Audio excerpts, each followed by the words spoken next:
साथियों नमस्कार, मैं हूं नीरज पटेल और आप देख रहे हैं नेशनल जनमत। आज का ये वीडियो बेहद अहम है, इसलिए इसको अंत तक जरूर देखिएगा।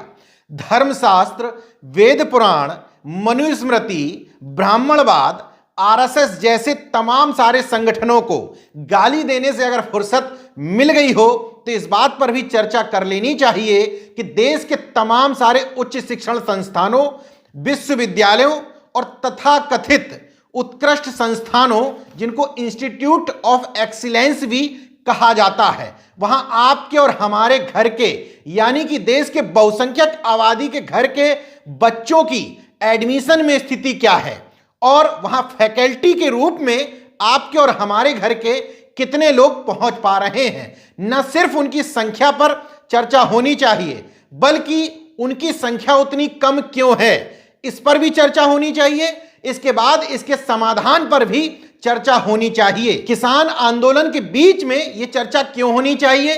क्योंकि इसी आंदोलन के बीच में बड़ी ही खामोशी के साथ केंद्र सरकार द्वारा आईआईटीज के विभिन्न डायरेक्टर्स की बनाई हुई एक कमेटी ने तय किया है, सरकार को सिफारिश की है कि अब आईआईटीज में फैकल्टी की नियुक्ति में आरक्षण नहीं होना चाहिए। क्यों नहीं होने चाहिए? इसलिए क्योंकि आरक्षण होने से तथाकथित इंस्टीट्यूट ऑफ एक्सीलेंस की गुणवत्ता पर फर्क आ रहा है। आरक्षण होने के बाद इनकी गुणवत्ता पर कितना फर्क आया इस पर भी चर्चा करूंगा, लेकिन एक दूसरी खबर पर चर्चा होना जरूरी है। देश की सबसे बेहतरीन आईआईटी कही जाने वाली आईआईटी बॉम्बे के अंबेडकर फूले पेरियार स्टडी सर्किल यानी कि एपीपीएससी ने एक आरटीआई के हवाले से जानकारी निकाली है। उसने बताया कि 5 सालों में यानी कि 2015 से 2019 के बीच में आईआईटी बॉम्बे के पीएचडी प्रोग्राम में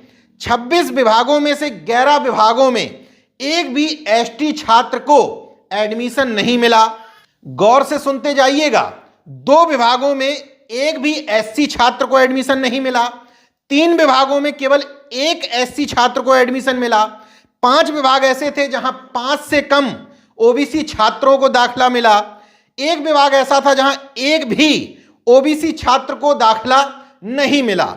अब विस्तार से बता देते हैं। पिछले 5 साल में आईआईटी बॉम्बे के पीएचडी प्रोग्राम में 2874 छात्रों का एडमिशन हुआ, जिसमें एसटी 1.6% छात्रों को दाखला मिलना चाहिए था आरक्षण नियमों के हिसाब से 7.5% और एससी छात्रों को मिला 7.5%, जबकि उनको मिलना चाहिए था 15% दाखला। ओबीसी के छात्रों को मिला 19.2%, जबकि उनको मिलना चाहिए था 27%। सवर्ण छात्रों को मिला पीएचडी में दाखला 71.6%। इस आरटीआई में आगे मैथ विषय के बारे में 5 सालों के आंकड़े दिए गए हैं। इन 5 सालों में एसटी यानी कि अनुसूचित जनजाति के 43 छात्रों ने अप्लाई किया पीएचडी प्रोग्राम के लिए, 0 को दाखिला मिला। 220 एससी छात्रों ने अप्लाई किया, 7 को दाखिला मिला। 607 ओबीसी छात्रों ने अप्लाई किया, केवल 19 को दाखिला मिला। इस बारे में जब आईआईटी बॉम्बे के डीन अमिताभ दे से बातचीत की जाती है तो वो वही सब ज्ञान परोसते हैं कि हम भारत सरकार की गाइडलाइन और नियमों का पालन कर रहे हैं। तो भैया, भारत सरकार की गाइडलाइन और नियम ये कहां कहते हैं कि जिसको जितना आरक्षण मिलना चाहिए उसको उस आरक्षण से काफी कम दे करके बाहर कर दीजिए। अब ये हो गई सरकार को कोसने की बात, आईआईटी की फैकल्टी को जातिवादी बताने की बात। इसका एक दूसरा पहलू समझिए। अमिताभ दे एक आंकड़े और बताते हैं। वो कहते हैं कि इन 5 सालों में जनरल में 54,021 छात्रों ने आवेदन किया, जबकि एससी एसटी ओबीसी मिलाकर के 28,256 छात्रों ने आवेदन किया। अगर हम एक वेलफेयर स्टेट के रूप में देखें तो सरकार ये नहीं कह सकती किसी से कि आपके छात्रों ने कम आवेदन किए। सरकार की जिम्मेदारी है कि देश का वो तबका जो तथाकथित रूप से वंचित तबका कहा जाता है, अगर उसकी तरफ से आवेदनों में कमी है तो सरकार को ही प्रयास करने चाहिए कि आखिर कमी कहां रह गई। ये तो सरकार पर सवाल उठा दिया। इसके अलावा उन तथाकथित समाजसेवी संगठनों पर भी सवाल उठने चाहिए जो नेताओं और ब्यूरोक्रेसी के इर्द गिर्द घूम करके कुछ खास जातियों को गाली देने के बाद अपनी समाज सेवा पूर्ण मान लेते हैं। क्यों नहीं केंद्रीय विद्यालय, नवोदय विद्यालय, सैनिक स्कूल जैसे विद्यालयों के जब फॉर्म निकलते हैं तो बहुजन छात्रों के फॉर्म ज्यादा से ज्यादा भरवाने के लिए वो लोग जिम्मेदारी लेते हैं। क्यों नहीं उन समाज के अच्छे छात्रों को आगे बढ़ाने के लिए उनको आर्थिक रूप से सहयोग किया जाता है जो इन उत्कृष्ट संस्थानों में पहुंच सकें। इस बात पर निश्चित तौर पर लोगों को जागरूक करने की जरूरत है कि क्यों आईआईटीज के पीएचडी प्रोग्राम में एससी, एसटी, ओबीसी मिला करके जनरल वर्ग से आधे से भी कम आवेदन किए जाते हैं। इन बातों पर चर्चा निश्चित तौर पर होनी चाहिए, लेकिन इसका मतलब यह नहीं कि इस बात को दरकिनार कर देना चाहिए कि इन संस्थानों में ओबीसी, एससी, एसटी वर्ग के छात्रों के साथ खिलवाड़ और छेड़छाड़ की जाती है। अब फिर से मैं उसी मुद्दे पर लौटता हूं जिस मुद्दे के आधार पर आईआईटी में सिफारिश की गई है कि फैकल्टी का आरक्षण खत्म कर देना चाहिए। 1951 में भारत में आईआईटी की स्थापना हुई थी। जवाहरलाल नेहरू उस समय प्रधानमंत्री हुआ करते थे, मतलब कि 70 साल बीत गए आईआईटीज की स्थापना के। इन 70 सालों में मैं सवाल करना चाहता हूं, इंस्टीट्यूट ऑफ एक्सीलेंस में इन 70 सालों में कौन से 7 आविष्कार हुए? इसलिए क्योंकि आईआईटी को माना जाता है कि वो नई नई साइंस और टेक्नोलॉजी को डेवलप करेंगे। पूंजीपतियों की सरकार और तथाकथित इन उत्कृष्ट संस्थानों के डायरेक्टर अगर कहते हैं कि इंस्टीट्यूट ऑफ एक्सीलेंस को आरक्षण से नुकसान हो रहा है तो उनको एक आंकड़ा और बता देता हूं। 2019 के आंकड़े हैं, मैंने घर में नहीं बनाए हैं, मानव संसाधन विकास मंत्रालय द्वारा दिए गए आंकड़े हैं कि देश भर की तमाम सारी आईआईटीज में एससी, एसटी, ओबीसी मिलाकर के टोटल फैकल्टी के केवल 9% प्रोफेसर बन पाए हैं।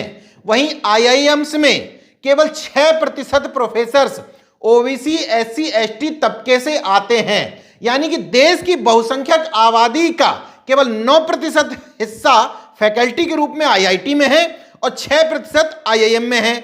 दूसरा पहलू देखिए कि आईआईटी में 81% तथाकथित रूप से सवर्ण लोग फैकल्टी हैं, आईआईएम में 84% लोग फैकल्टी हैं। तो फिर क्या वजह है कि ये इंस्टीट्यूट ऑफ एक्सीलेंस जहां पर सवर्ण प्रोफेसरों की भरमार है फैकल्टी के रूप में, 2019 में पूरे विश्व में 162वीं रैंक आती है आईआईटी बॉम्बे की, जबकि 2020 में वही रैंक 494 पर पहुंच जाती है। सुनिएगा गौर से, 494 रैंक।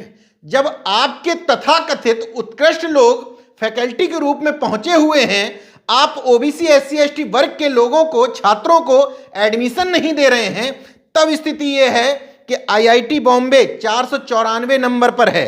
आईआईटी दिल्ली 2019 में विश्व में 172वीं रैंक पाती है, 2020 में 511 रैंक हो जाती है उसकी। आईआईटी मद्रास 2019 में 264वीं रैंक, 2020 में 554वीं रैंक। आईआईटी खड़गपुर 2019 में 295वीं रैंक, 2020 में 450वीं रैंक।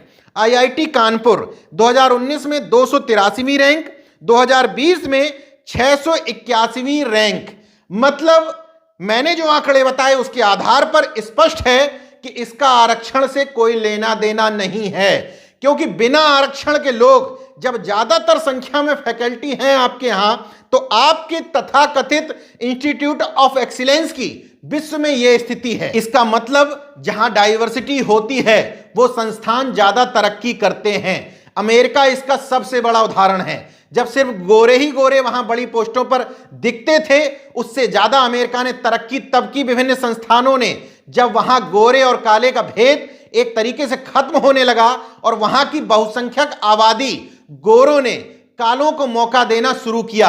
अपने देश में उल्टा है, यहां की बहुसंख्यक आबादी यहां की कम संख्या वाली आबादी से अपनी हिस्सेदारी मांगती है, जबकि अन्य देशों में यह हो रहा है कि वहां के बहुसंख्यक तबका बड़ा दिल दिखाते हुए कम संख्या वाले तबकों को पर्याप्त मौके और प्रतिनिधित्व दे रहे हैं। यहां बैठ करके बड़ी बड़ी पोस्टों के लोग सुबह से शाम तक यही गणित लगाते हैं कि कैसे देश की बहुसंख्यक आबादी को पढ़ने लिखने से, उच्च शिक्षण संस्थानों में नौकरियां करने से रोका जाए। इसलिए मैं ज्यादातर लोगों से समाधान की बात करता हूं कि केवल कुछ लोगों को गाली देने से नहीं होगा। हम आप सबको मिलकर के जिम्मेदारी निभानी है कि अपने बच्चों को इस काबिल बनाएं कि वो उच्च शिक्षण संस्थानों में पहुंच सकें। शुरुआत नीचे से करें। अगर गरीब तबके के किसी बच्चे को पढ़ने लिखने की जरूरत है तो संपन्न तबके के लोग, ओबीसी एससी एसटी वर्ग के लोग उसको कॉपी किताबों से लेकर के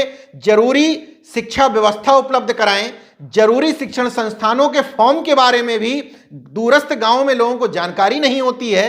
कुछ संगठन जिम्मेदारी उठाएं, बाकी संगठनों को मुख्यमंत्री बनवाने दीजिए, लेकिन उन्हीं में से कुछ संगठन ये जिम्मेदारी उठाएं कि बच्चों को सैनिक स्कूल, नवोदय, केंद्रीय विद्यालयों जैसे अच्छे विद्यालयों के फॉर्म भरवाएं। देखते रहिए नेशन जनमत, जागरूक और सजग बने रहिए। जय विज्ञान, जय संविधान, जय लोकतंत्र। धन्यवाद। तो अगर आपने मेरा YouTube चैनल सब्सक्राइब नहीं किया तो प्लीज़ सब्सक्राइब कर लें और उस बेल आइकन पर जरूर क्लिक करें, जिससे जो मेरे न्यू वीडियो है